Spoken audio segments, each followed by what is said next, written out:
कहानी की शुरुआत एक सुनसान गांव रत्नापुर से होती है। वहां का एक पुराना हवेली नुमा बंगला 13 सालों से वीरान पड़ा था। लोग कहते थे वहां एक लड़की की आत्मा भटकती है। हर अमावस्या की रात को वहां से किसी के चलने की आहट आती है, जबकि वहां कोई नहीं होता।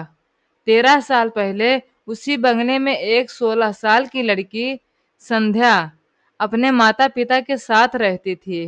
वो होशियार थी, मगर उसकी माँ पर शक की मिजाज के कारण रोज लड़ाई होती थी। कहते हैं एक रात उनकी लड़ाई इस हद तक बढ़ गई कि संध्या ने खुद को कमरे में बंद करके आग लगा ली, और तभी से वो हवेली बंद कर दी गई।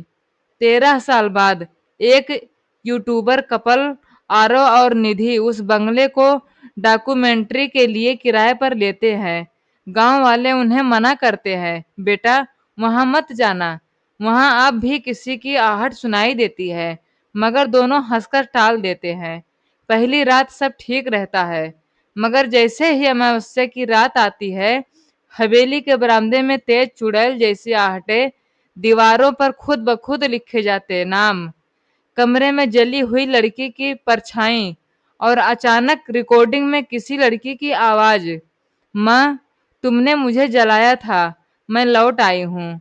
निधि की हालत बिगड़ने लगती थे। वो नींद में चलने लगती है, दीवारों पर संध्या की तस्वीर बनाती है, और उसकी आंखों से खून टपकता है। धीरे धीरे वो संध्या की आत्मा को कब्जे में आ जाती है। आरव समझ नहीं पाता। एक रात निधि पूरी तरह संध्या बन जाती है और कहती है, तुम मेरी तुम मेरी माँ के बेटे हो, अब तुम ही मेरी माँ को लाओगे, वरना मैं तुम्हारी निधि को ले जाऊंगी। अब आरव के सामने दो रास्ते हैं, या तो वो उस रहस्य से पर्दा उठाए जो 13 साल पहले हुआ था, या अपनी पत्नी को खो दे। और तब उसे पता चलता है कि संध्या की माँ अब भी जिंदा है, गांव के एक कोने में एक पागल औरत बनकर रह रही है। अब सवाल ये है, क्या आरव संध्या की माँ को सामने ला पाएगा? क्या संध्या की आत्मा को शांति मिलेगी, या फिर ये कहानी हर 13 साल पर दोहराई जाएगी? रात का समय था। हवेली की दीवारें कांप रही थी। निधि आधी रात को आंखें खोलती है, मगर अब वो निधि नहीं, संध्या है। बाल खुले, आंखों से गुस्सा और होठों पर एक ही वाक्य, माँ को लाओ। आरव गांव के लोगों से पूछताछ करता है। हर कोई डरता है, कोई कुछ बताने को तैयार नहीं। मगर एक बूढ़ी औरत कहती है, तेरी बीवी को बचाना है तो उस पगली से मिल जो गांव के शमशान के पास झोपड़ी में रहती है। वो ही संध्या की माँ है। आरव दौड़कर वहां पहुंचता है। वहां एक औरत मिट्टी से सना खाना खा रही होती है। बाल बिखरे, आंखें खुली, सुनी। नाम था कुसुम देवी, संध्या की माँ। आरव उसे सारी बात बताता है। सुनते ही वो कांपने लगती है और फूट फूट कर रोने लगती है। कुसुम, मैंने उसे मारा नहीं था, वो खुद जल गई, मगर मैंने उस रात दरवाजा बंद कर दिया था। काश खोल देती तो मेरी बेटी बच जाती। वो हाथ जोड़कर कहती है, मुझे हवेली ले चलो, मैं अपनी बेटी से माफी मांगना चाहती हूँ। अब अमावस्या की रात है। हवेली में सब कुछ खुद ब खुद हिल रहा है। खिड़कियां टूट रही हैं, दीवारों से खून बह रहा है। संध्या की आत्मा जो अब निधि के शरीर में है, हवा में उड़ती हुई चीखती है, माँ तुझे याद है वो रात तूने मुझे मरने दिया था?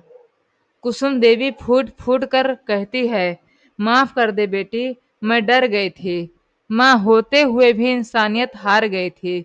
संध्या की आंखों से आंसू गिरते हैं। हवेली में सब कुछ थम जाता है। धीरे धीरे निधि की आंखें बंद होती हैं, और जब खुलती है वो फिर से निधि बन चुकी होती है।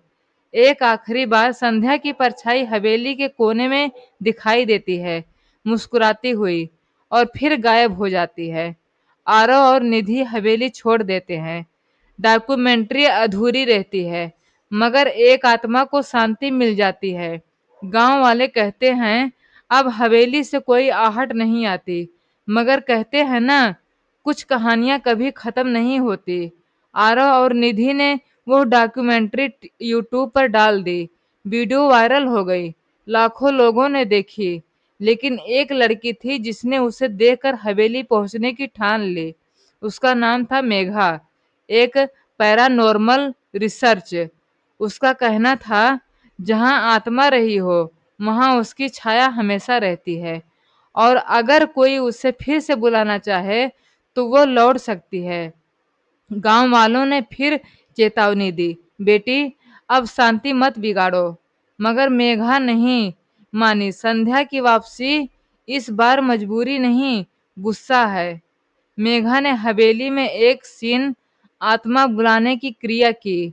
चारों ओर दिए जलाए, बीच में संध्या की जली हुई तस्वीर रखी और मंत्र पढ़ने लगी। धीरे धीरे हवेली की हवा बदलने लगी। खिड़कियां अपने आप बंद हो गईं, दरवाजे चटकने लगे, और तभी दीवार पर किसी ने लिखा, तू कौन होती है मुझे बुलाने वाली। मेघा डर गई, मगर वो आत्मा नहीं रुकी। संध्या लौट चुकी थी, लेकिन अब वो वही मासूम लड़की नहीं थी। अब वो सिर्फ एक आत्मा थी, गुस्से से भरी। उसी रात निधि को सपना आता है, तुम्हारे कारण मैंने शांति पाई, अब कोई फिर से मुझे बेचैन कर रहा है। आरव और निधि फिर से गांव आते हैं। गांव अब डर के साए में है। कई बच्चे बीमार हो चुके हैं। लोग कहते हैं हवेली से फिर आहट आने लगी है। वे हवेली पहुंचते हैं और देखते हैं मेघा बेहोश पड़ी है।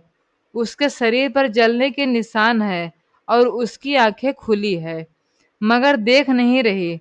आरव, निधि और गांव के पुजारी मिलकर आत्मा को फिर से शांत करने की तैयारी करते हैं। इस बार आसान नहीं होगा, क्योंकि इस बार आत्मा को किसी से माफी नहीं चाहिए, उसे बदला लेना है उस इंसान से जिसने उसे फिर से इस दुनिया में खींचा। तांत्रिक अनुष्ठान शुरू होता है। हवेली कांप रही है। संध्या की आत्मा कहती है, मैं लौटना नहीं चाहती थी, लेकिन अब जब आ गई हूं तो मैं अकेली नहीं जाऊंगी। एक धमाका होता है। हवेली का एक हिस्सा ढह जाता है और अचानक सब शांत। निधि चिल्लाती है, आरो, मेघा। धूल हटती है। मेघा अब नहीं रही। उसकी आंखें बंद है, मगर उसके होठों पर मुस्कान है, और उसके हाथ में संध्या की वही जली तस्वीर। हर आत्मा को शांति नहीं चाहिए, कुछ को बस याद रखा जाना पसंद है। अब हवेली में कोई नहीं है, मगर जब भी कोई कैमरा लेकर आएगा शायद कोई आहट फिर सुनाई दे।